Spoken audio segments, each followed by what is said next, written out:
Hi, my name is Suany Frontaan. I'm Dominican, French, and Spanish. This is my second semester at this school, and I was very interested about learning more about the Holocaust, so I joined this.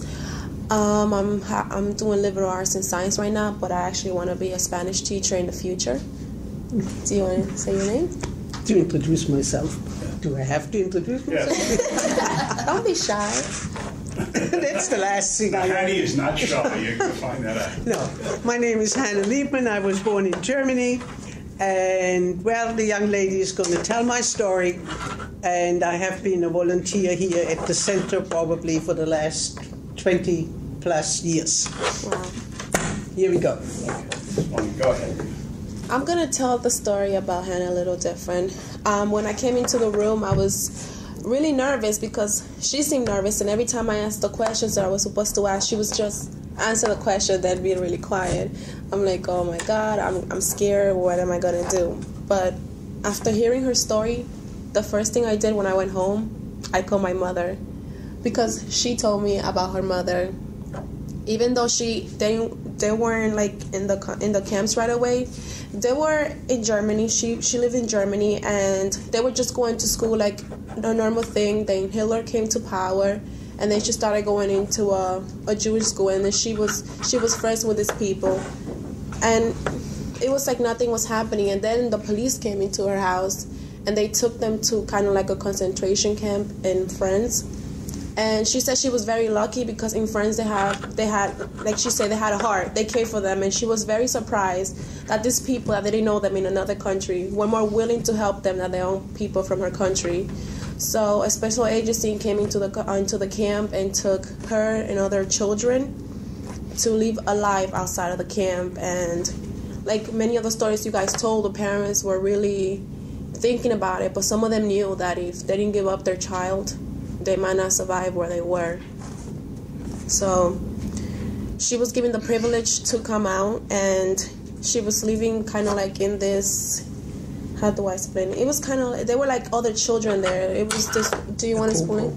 It was kind of, yeah, it was kind of like a group home. There was more children there, and they all became very close, because I think something drastic sometimes has to happen for people to come together as one. And I think she's a very intelligent woman and very, very brave, because they gave her an opportunity to come back to see her mother before her mother was going to be sent away. And she knew if she came back into that camp, maybe she wouldn't come out. But she still took the risk, and she went in and she spoke to her mother. And she told me, well, actually she didn't go in.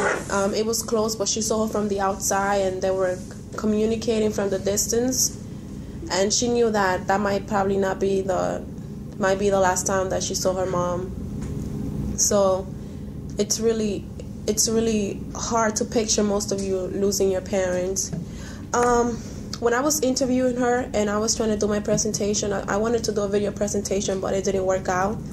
But I found this song that really spoke to me. I don't know if you guys heard it before. It's called Looking for a Paradise. And I just want to play a little bit of it for you, because I think that's what happened to her when she was young. She was looking for her place in the world. Now that she lost her family, and I just want to play it to you.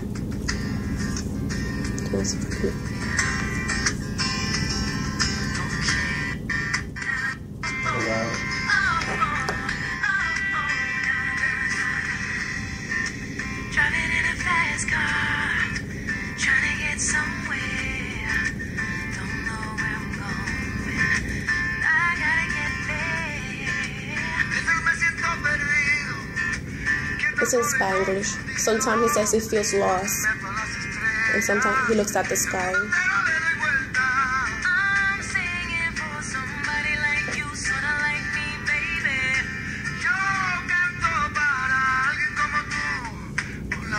You tell us the words to that, because not everybody can hear it. Okay. Interesting.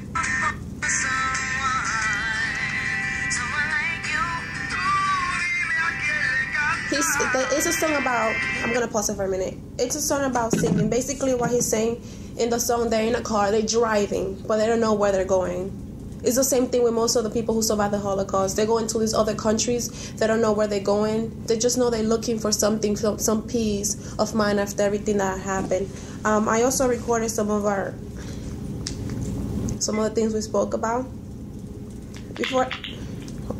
Before I get into it, I think the best thing that I took away from it is that I know some of you said that you guys went back and visited a place, but Hanne, she felt like she didn't have to. She felt like she just couldn't, because she felt like those people were filled with so much hate that it was impossible for her to return to Germany.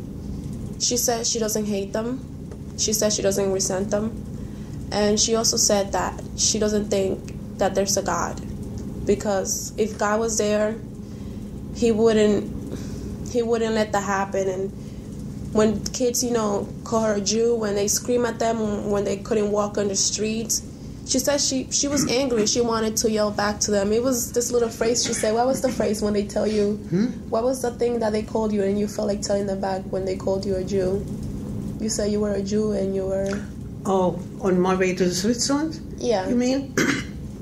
When I got caught by the customs officer, and he looked at all my false papers and then very quietly said, "Well, are you Jewish?" And stupid me didn't ever think that he might ask that question. And just as quickly I answered him and said I had nothing to do with that dirty race, which was Hitler propaganda. So he sort of looked at me and smiled a little bit and said, "You can go." And I went on my way, and I was very lucky to make it into Switzerland. At a point, they told her when she got to Switzerland that she had to go back to Germany before she can come into the United States. No. And that's when, that's not what happened? Will you explain that for me? I don't set foot into Germany. Yeah, she once said, no, I think it's off limits. No.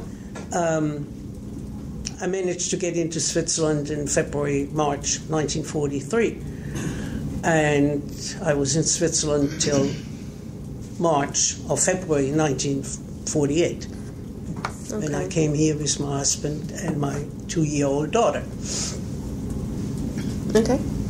Thank you for correcting that. I think the thing we can walk away from this is the thing that she kept repeating to me is that don't hate. Hate is such a big thing that will ruin your life.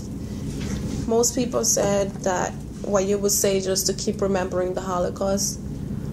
But things are going to happen. I think we all should remember it. But I think the most important thing is not to hate, because none of it would have happened if it wasn't because such extreme hate.